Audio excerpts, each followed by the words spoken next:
بسم اللہ الرحمن الرحیم۔ صحیح بخاری حدیث نمبر 191۔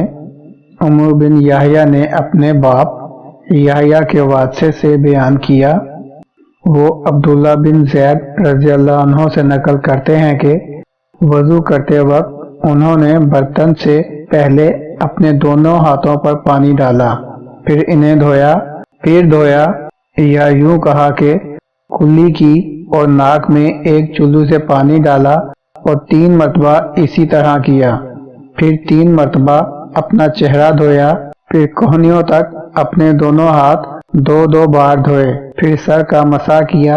اگلی جانب اور پچھلی جانب کا،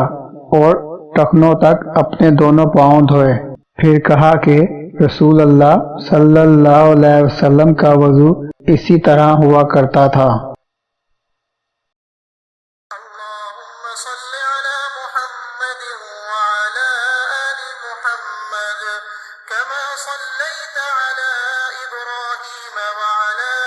آل إبراهيم إنك حميد مجيد اللهم بارك على محمد وعلى آل محمد